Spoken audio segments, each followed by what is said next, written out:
तो अब एक टॉपिक लेते हैं अपन, torque on a rectangular coil placed in uniform magnetic field.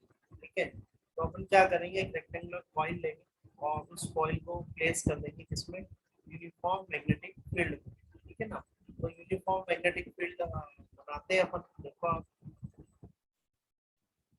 So we place a rectangular coil PQRS, ठीक है, in a uniform magnetic field and we place two permanent magnets। तो आपको दिख रहा होगा इसके लिए नॉर्थ और साउथ। तो मैग्नेटिक फील्ड की जो डायरेक्शन है वो नॉर्थ पोल से साउथ पोल की तरफ है। ठीक है, और यूनिफॉर्म मैग्नेटिक फील्ड में इसको प्लेस किया हुआ है। अभी आपको एक डायग्राम विजिबल हो रहा होगा। ठीक है, करंट की डायरेक्शन भी मैंने शो कर रखी है। करंट की डायरेक्शन में मैं क्या करता हूँ, अभी ये आपको देखो, ये आप भी समझो कि स्क्रीन आपकी तरफ फेस है ना। तो एक प्लेन है, स्क्रीन जो है वो एक प्लेन है, उसमें ये कॉइल जो है वो रखी हुई है। अभी मैं इसको क्या है, थीटा से घुमा देता हूँ। तो थीटा से जैसे ही मैं इसको घुमाऊंगा, अच्छा थीटा से जैसे मैं रोटेट करूंगा तो ये एस वाला पॉइंट जो है, ये एस वाला पॉइंट घूम के कहीं पर इधर आ जाएगा। अब इसको मैं कर दूंगा एस डैश। ऐसे पी वाला पॉइंट भी घूम के कहीं पे यहाँ पर आ जाएगा। ठीक है, और इसको हम कर देंगे पी डैश। ठीक है, अब आप जो नई पोजीशन होगी कॉइल की, जो नई पोजीशन होगी वो कुछ यानी पी और एस डैश की बात कर रहा हूँ अभी मैं आपको, ये हो जाएगी। दिख रहा है आपको, ये पी डैश हो गया, ये एस डैश हो गया, है ना। सिमिलरली जो इसके बॉटम वाले पॉइंट से क्यू और आर, वो भी डिस्प्लेस होंगे। क्यू आर, क्यू को अपन ऐसे ले लेते हैं, यहाँ पर आ जाएगा कहीं पे क्यू, और इसको मैं रिप्रेजेंट करूंगा क्यू डैश। ठीक है, और आर इस, अंदर की तरफ चल हाँ, जाए। और आर जो है वो आर ऐसे आएगा अंदर की तरफ, ये आ गया आर, और इसको हम बता देंगे आर डैश। ठीक है, अब इनको भी हम कनेक्ट कर देते हैं, कनेक्ट कर देते हैं, ये connect, ठीक है। इसको हम कर देते हैं आर डैश, ये वाला पॉइंट आ गया आर। थोड़ी कम मुड़ गई सर ये, है ना? ठीक है, वो तो पूरा एक साथ शिफ्ट होगा, सारे एक ही एंगल पे शिफ्ट होंगे। हाँ, या नहीं आपने वो इस डायग्राम में। हाँ, आप देखो, अब ये एंगल में कहूँ कि थीटा से शिफ्ट हुआ है, तो ये भी थीटा से ही शिफ्ट होगा, ये भी थीटा से ही हाँ शिफ्ट सर। होगा, और ये भी थीटा से ही शिफ्ट होगा। समझ लो बात को। अब इस कॉइल को मैं कंप्लीट कर देता हूँ, इसकी जो नई पोजीशन है, यानी एस को कनेक्ट कर देते हैं अपन आर से। ठीक है, और पी को कनेक्ट कर देते हैं अपन पी डैश को, एक्चुअली पी डैश को कर दिया क्यू डैश। ठीक है, तो जो नई पोजीशन आपको मिली है वो क्या मिली है, P dash, Q dash, R dash, S dash. ठीक है, डायरेक्शन ऑफ करंट तो वही रहेगी जो पहले थी। ठीक है, यहाँ पर डाउनवर्ड, ये डाउनवर्ड जा रही है, ये इधर गई, डायरेक्शन ऑफ करंट की बात कर रहे हैं। ठीक है, ये डायरेक्शन ऑफ करंट, ये भी क्लियर हो गया बात आपको। अभी किस्सा क्या है आगे, कि whenever you place any conductor और a conductor wire in a uniform magnetic field, then that conductor wire will experience the magnetic force। वो कंडक्टर वायर क्या करता है, फोर्स को एक्सपीरियंस करता है, उसको फोर्स लगता है कुछ ना कुछ। अगर मैं इसको कह दूं कि जो इसकी साइड्स है, जैसे कि ये जो हॉरिजॉन्टल वाली साइड है, ये जो है इसकी लेंथ है, ठीक है, ये येलो वाला जो आपको पार्ट दिख रहा है पीक्यूआरएस, उससे लिख रहा हूँ।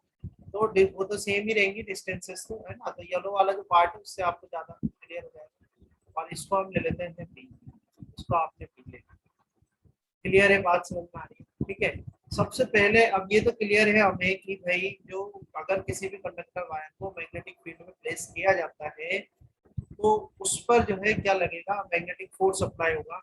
तो सबसे पहले अपन क्या करते हैं, पी डैश एस डैश और क्यू डैश आर डैश, ये वाला जो पार्ट है इस पे पता लगाने की कोशिश करते हैं कि जो मैग्नेटिक फील्ड है उसकी डायरेक्शन क्या होगी, है ना। उसकी डायरेक्शन क्या होगी, तो अगर मैं ये, अगर हम यहाँ पर ये मेंशन करूँ कि मैं इफ आई राइट दैट कि magnitude of magnitude of magnetic force on on, अब हम ले रहे हैं इसमें, मैं ले रहा हूँ पी डैश एस डैश और क्यू डैश आर डैश। ठीक है, P dash S dash and Q dash R dash। देखो जो मैग्नीट्यूड होगा ना उसका, मैग्नीट्यूड का ILB होगा, I करंट जा रहा है उसको, L हो गई उसकी लेंथ, तो लेंथ कितनी है, ये A है, A लेंथ है, तो ये A आ जाएगा, ठीक है। और B मैग्नेटिक फील्ड है तो यूनिफॉर्म। तो आप ये बात देखें कि जो मैग्नीट्यूड है P डैश S डैश और Q डैश R डैश पर वो सेम है, क्या है वो सेम है। क्लियर, ये बात समझ में आ रही है। अब रही बात हाँ डायरेक्शन सर। निकालने की, तो फ्लेमिंग्स लेफ्ट हैंड रूल लगाओगे आप, फ्लेमिंग लेफ्ट हैंड रूल लगाओगे तो EMI मैंने आपको सिखाया है, हम तो फोर्स को शो करेगा, M आपको रखना है किसमें, मैग्नेटिक फील्ड की डायरेक्शन में, और I जो है वो आपका करंट है। तो आप देखो इसको मैग्नेटिक है ना, EMI, ये जो आपके वाली फिंगर है, फोर फिंगर, ये तो मैग्नेटिक फील्ड की डायरेक्शन में रखते हो आप, मैग्नेटिक फील्ड की डायरेक्शन में रखते हो। जो आपका सेंट्रल फिंगर है वो करंट की डायरेक्शन में रखते हो, तो करंट की डायरेक्शन में रखते हो। देखो आपका थंब कहाँ पर शो कर रहा है, आपका जो थंब है सर वो किस, अपवर्ड। अपवर्ड शो करेगा, ठीक है। तो भाई वो इस सर केस किसके में निकाल रहे हैं पर अपन? P डैश S डैश और Q डैश R डैश, तो P डैश S डैश की निकाल के बताओ क्या होगा, बोलो। P डैश S डैश या PS ले लो, बात तो बराबर ही है, PS ले लो, PS पे कहाँ होगा फोर्स का डायरेक्शन बताओ। सर मैंने तो पी डैश क्यू की निकाली थी sir, Q P dash Q dash. P dash Q dash की नहीं, PS की निकालो। PS में EMI करंट की डायरेक्शन पता है ना आपको, करंट मैग्नेटिक फील्ड की डायरेक्शन ही आ जाएगी, और करंट की डायरेक्शन देखो आप, करंट की डायरेक्शन दे रखी है आपको, सर ये मैग्नेटिक फील्ड तो चारों तरफ है ना साउथ की। ठीक है। तो अपन ले लेते हैं P डैश S डैश वाला पार्ट ले रहा हूँ मैं, Q डैश R डैश वाला पार्ट ले रहा हूँ। तो P डैश S डैश वाले पार्ट में करंट एलिमेंट देखा जाए तो करंट एलिमेंट जो है वो मैग्नेटिक फील्ड से क्या है, थीटा एंगल पर है, मैग्नेटिक फील्ड से कितने पर है, थीटा एंगल पर है। यहाँ मैंने कोऑर्डिनेट्स डिफाइन करे हुए कि ये +x है, +z है, +y। तो ये जो एलिमेंट आ रहा है ना P डैश S डैश, ये अपना आ रहा है XZ प्लेन में, XZ प्लेन में आ रहा है। अगर इसके कंपोनेंट किए जाए तो एक कंपोनेंट तो बनेगा पैरेलल टू मैग्नेटिक फील्ड, तो उससे तो कोई मैग्नेटिक फोर्स लगेगा, ठीक है। दूसरा जो आप कंपोनेंट करेंगे, जो सेकंड इसका कंपोनेंट आएगा, उसकी वजह से जो मैग्नेटिक फोर्स आएगा वो एक्ट करेगा अपवर्ड डायरेक्शन में, ऐसा एक्ट करेगा अपवर्ड डायरेक्शन में, तो उसको हमने लिख दिया F P dash S dash, ठीक है। क्या हो गया, F P वो dash sir S dash. Component तो बना दीजिए। कंपोनेंट बनाऊं, एक्चुअली वो फिर डायग्राम में याद नहीं रहेगा ना। ठीक है, ठीक है, ठीक है, हम इसको सेपरेटली आपको ड्रॉ करके देता हूँ मैं आपको, क्योंकि मेन ऑब्जेक्टिव जो मेन है ना, जो टॉर्क वो किसकी वजह से आएगी, वो आएगी आपके जो वर्टिकल वाले दिख रहे हैं ना उनकी वजह से। तो चलो इनको मैं आपको देता हूँ ड्रॉ करके, जैसे ये एक्स और जेड वाला प्लेन में प्लॉट करूँ, ये एक्स जेड वाला प्लेन कुछ इस तरह से प्लॉट होगा, ठीक है। ये ठीक है? इसमें हम ले रहे हैं ये P डैश S डैश है, ठीक है। तो P डैश S डैश ये हमने बनाया, देखा, इसे पैरेलल बनाने की कोशिश करता हूँ मैं आपको। ये P डैश S डैश, ठीक है। और P डैश S डैश के इस तरह से ये एक एक्सिस है, ठीक है। ये जो एंगल बन रहा है ये थीटा है यहाँ पर, है ना, ये जो एंगल है ये आपको थीटा है। आप मैच करने की कोशिश करना, मैं ऊपर वाले के लिए ड्रॉ कर रहा हूँ, ये जो है ये थीटा है, ये जब थीटा है, और है ना, तो अब इसके कंपोनेंट बनाने हैं अपन को। तो ये प्लेन है, इस प्लेन में बनाने हैं हमें, है ना, इस प्लेन में इसके दोनों कंपोनेंट्स बनाने हैं। तो इसके कंपोनेंट्स जब आप बनाओगे तो ये येलो वाली लाइन के इसमें बनाते हैं अपन, तो आप देखो एक तो ये हो गई, और एक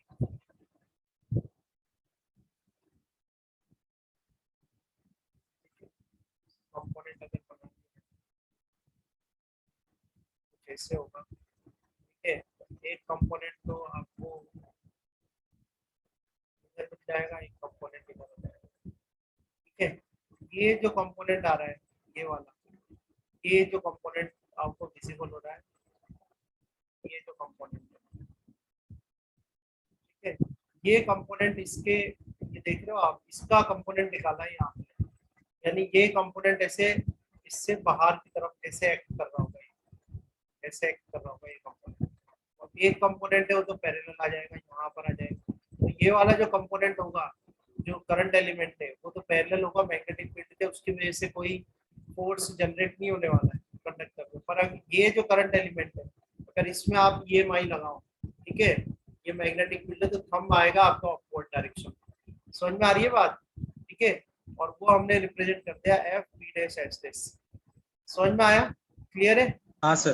है ना? अब सिमिलरली बॉटम वाले में भी होगा, सेम टू सेम कहाँ होगा, बॉटम वाले में क्यू डैश आर डैश पे भी होगा, और वो एक्ट करेगा इस तरह से, हो जाएगा F Q dash R dash.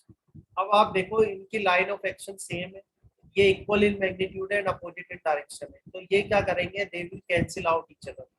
ठीक है, they will, because they are equal in magnitude but opposite in direction, so f dash f p dash देख लेते हैं एक बार और, f p dash s dash, ठीक है, तो f p dash s dash and f, और ये हो जाएगा आपका q dash r dash, ठीक है, q dash r dash, q dash r dash equal in magnitude, equal in magnitude, equal in magnitude but opposite in direction, but opposite in direction, and their line of action is same, their line of action, their line of action is same, so they will, so they will cancel out each other, so they will cancel out each other। ठीक है, तो वो क्या करेंगे, एक दूसरे को cancel कर देंगे, ये तो आपको समझ में आ गया। ठीक है, इसको हमें थोड़ा सा यहाँ से हटा रहा हूँ, ये तो सॉल्व। अब अपन बात कर लेते हैं पी डैश क्यू डैश और एस डैश और आर डैश। ठीक है, इसकी बात कर रहा हूँ मैं, P dash Q dash S dash R dash. तो देखो पी डैश क्यू डैश में करंट की डायरेक्शन है, तो आप ई एम आई अगर लगाओगे इसमें, ठीक है, तो करंट तो है डाउनवर्ड जा रहा है, तो आप देखें कि जो थंब है वो आपका बाहर की तरफ। आउटवर्ड्स। ठीक है, तो ये कुछ आपके इसका भी अपन को मिड पॉइंट लेना है, तो ये इसका मिड पॉइंट हो गया, ये इसका मिड पॉइंट हो गया। मैं आप देखें कि सर इससे पहले क्या कर रहे थे हम? अभी तो मैंने पी डैश एस डैश और क्यू डैश आर डैश को सॉल्व किया है ना, तो इनके तो कैंसिल हो अच्छा। गए, तो ये तो खत्म हो गया। अब इसमें कपल प्रोड्यूस करना है ना, कपल कहाँ से आएगा, तो आप देखो कैसे आएगा कपल, यानी कपल बनेगा, कपल की वजह से टॉर्क आएगी। तो मैंने दो मिड पॉइंट ले लिए।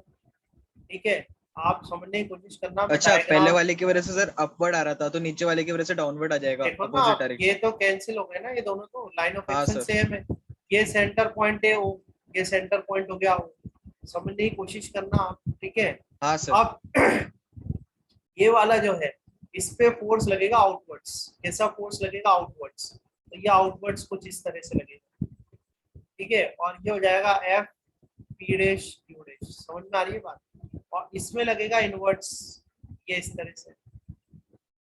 ठीक है, और इसको हम बोलेंगे एफ, ये हो जाएगा आपका F S dash R dash. समझ में आ रही नहीं आ रही बात? ठीक है, क्लियर है? हाँ सर। अब ये क्या कर, आप समझ में आ रहा है, अब ये घुमाएगा इसको, दिख रहा है आपको कैसे घुमाएगा इसको, क्योंकि ये दोनों क्या है, कपल बना रहे हैं, कपल बना रहे हैं। ठीक है, ध्यान से देखना, इस पॉइंट को मैं कर देता हूँ, इस पॉइंट को मैं ए कर देता हूँ, इस पॉइंट को बी कर देता हूँ। समझ रहे हो बात? अब इस ए बी को मैं आपको ड्रॉ करके बताता हूँ वर्टिकल प्लेन में।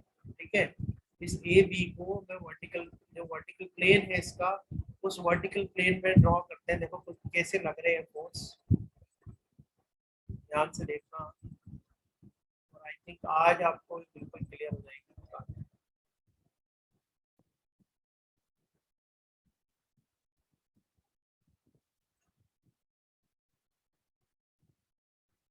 इस तरीके का एक कुछ प्लेन है। ठीक है, और इस प्लेन में आपके पास क्या आ रहा है, ए बी बनाना है मुझे, ए बी, और ये डायग्राम में पिक कर रहा हूँ इसमें से। ठीक है, ए बी बनाते हैं, इसके अंदर अपने पास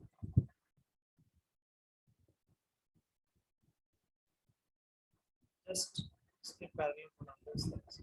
ठीक है, ये तो आपका पॉइंट हो गया ए। ये पॉइंट हो गया आपके पास, ठीक है। अब इसमें एक फोर्स आपके आउटवर्ड्स एक्ट कर रहा है, ये आउटवर्ड्स एक्ट कर रहा है, ठीक है, ये इधर जा रहा है फोर्स, ये दोनों, इसको आपने नेम क्या दे रखा है एक बार देखो, ये है F S dash R dash, ये है F S dash R dash, और ये है एफ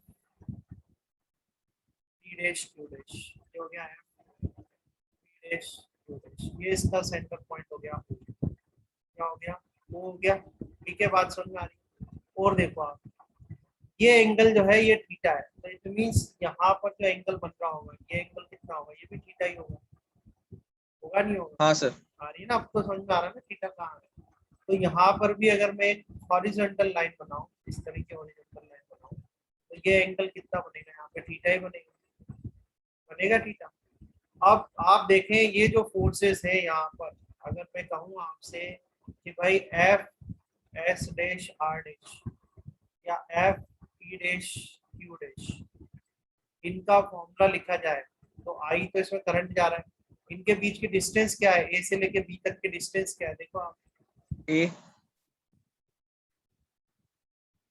जो वायर, इनकी लेंथ लिखनी है आपको, लेंथ, लेंथ कितनी, फोर्स लिख रहे हो ना सर, ए आप, ही तो तो फोर्स ना, फोर्स लिखेंगे आई एल बी, कंडक्टर की लेंथ आती है ना, कंडक्टर की पी डैश क्यू डैश की लेंथ कितनी है, बी है ना, बी है ना, भूल गए क्या फॉर्मूला, आई एल बी होता है ना फॉर्मूला, हाँ सर। हाँ सर। इसके लेंथ तो बी है ना, तो यहाँ पर क्या आ जाएगा आई, और लेंथ इसकी बी हो गई, और मैग्नेटिक फील्ड ये, तो आप देखें कि लेंथ ऑफ कंडक्टर वायर दोनों में सर ही length, same, sir length length किसके बीच की है सर, ए और बी की? उस वायर की लोगे ना, P dash Q dash conductor wire है, उसकी लेंथ कितनी है, बी है ना, ऐसे ही S dash R dash wire conductor की लेंथ कितनी है, बी है, समझ में नहीं आई बात, आई एल बी फॉर्मूला नहीं लिखते क्या आप, कोई कंडक्टर को हाँ मैग्नेटिक सर। फील्ड में प्लेस करते तो कंफ्यूज मत हो, ठीक है, कंफ्यूज मत हो, वो गड़बड़ हो जाएगी, ठीक है। तो ये तो आपके पास मैग्नेटिक फोर्स का फॉर्मूला आया, अगर आपसे कहें कि ए और बी के बीच की डिस्टेंस कितनी है, तो ए और बी के बीच की डिस्टेंस कितनी है, स्मॉल है, स्मॉल है ना, ए और बी के बीच की हाँ डिस्टेंस सर। देखो, हाँ हाँ, तो वो आप पहले वो मैं बता रहा था। हाँ कॉन्सेंट्रेट करो, ठीक है। तो एस डैश आर डैश और F P dash Q dash, ये जो फोर्सेस है ये इक्वल इन मैग्नीट्यूड है, बट अपोजिट इन डायरेक्शन है, और एक चीज आप नोटिस करो कि इनकी जो लाइन ऑफ एक्शन है वो एक दूसरे की क्या है, लाइन ऑफ एक्शन अपोजिट, क्या है, पैरेलल है, पैरेलल पैरेलल। अभी हाँ, पढ़ के आए कपल हो बन ना गए। आप, तो ये क्या करेंगे, कपल को फॉर्म कर देंगे, क्या कर देंगे, एक कपल को फॉर्म कर देंगे, ठीक है, तो ये कपल फॉर्म कर दिया इन्होंने, अब कपल फॉर्म कर दिया तो उस कपल की वजह से क्या होगी, टॉर्क प्रोड्यूस होगी, अब टॉर्क प्रोड्यूस होगी, तो टॉर्क प्रोड्यूस होगी, तो टॉर्क का जो फॉर्मूला होता है, टॉर्क का फॉर्मूला क्या होता है, किसी भी एक का फोर्स ले लो, तो जैसे अपन ने ले लिया F P dash Q dash ले लिया, और इनटू क्या करोगे आप, परपेंडिकुलर डिस्टेंस लोगे, अब परपेंडिकुलर डिस्टेंस लेनी है आपको, दोबारा ध्यान से देखना आप, ठीक है, परपेंडिकुलर डिस्टेंस जब आप लोगे तो देखो एक्स अगर अपन ले लें, ठीक है, तो ये देखना आप, जैसे इसका ये आपने ड्रॉ किया हुआ है ना, तो परपेंडिकुलर डिस्टेंस लेनी है, ध्यान से देखना, तो ये फोर्स एक्ट कर रहा है, ये फोर्स एक्ट कर रहा है, तो परपेंडिकुलर डिस्टेंस कैसे लोगे, इसको यहाँ ड्रॉ कर दूं मैं, ये ड्रॉ कर दूं, ये भी थीटा, ध्यान से देखना, ये भी थीटा ही होगा, होगा नहीं होगा, थीटा होगा हाँ ना, सर। और इसको मैं एक्स कर दूं, कोई दिक्कत है, कोई दिक्कत नहीं है ना, नहीं सर। हाँ, तो अब अगर यहाँ से मैं साइन थीटा लूँ, तो sine theta is equal to क्या आ जाएगा, X divide by A B आएगा नहीं आएगा, यहाँ पर देखो ट्राइंगल दिख रहा है या ना, हाँ सर। साइन थीटा अगर मैं लूँ तो X divide by A B आएगा नहीं आएगा, एक्स बाय ए आ जाएगा। हाँ, तो अगर हम यहाँ पर करें अगर, तो sine theta is equal to क्या आ जाएगा आपके पास, एक्स डिवाइड बाय ए आ जाएगा, और एक्स इज इक्वल टू क्या आ जाएगा, ए साइन थीटा आ जाएगा, आ जाएगा नहीं आ जाएगा, ठीक है, तो यहाँ पर आप रख दो एक्स की वैल्यू कितनी रख दो, ए साइन थीटा रख दो, तो ये ए साइन थीटा आ गया, एफ डैश क्यू डैश ये वैल्यू रख दो, तो ये आ जाएगा I small B capital B, और ये आ जाएगा ए साइन थीटा आ जाएगा, ठीक है, आगे सॉल्व कर लो, तो ये आई कर दो, ये ए इंटू बी हो जाएगा, ठीक है, और ये बी साइन थीटा हो जाएगा, ये आई ए इंटू बी क्या हो जाएगा, इसका एरिया हो जाएगा, तो ये आ जाएगा आई ए, इसको कर दो आई ए, और ये जाएगा बी साइन थीटा, और ये आई इंटू ए जो होता है, ये कॉइल के लिए कर रहे हैं, वो आपने बार मैग्नेट के लिए निकाली है डाइपोल मोमेंट, है ना। कॉइल के लिए आती है आई ए जो है वो स्मॉल हो जाएगा, तो स्मॉल एम हो जाएगा, और ये स्मॉल एम बी और साइन थीटा हो जाएगा। तो टॉर्क का जो अल्टीमेटली फॉर्मूला आ जाएगा आपके पास हो जाएगा एम और क्रॉस बी आ जाएगा। ऐसे करके आपके पास सर ये आई इंटू ए फॉर्मूला वाला बन बता दो। जाएगा, ठीक है।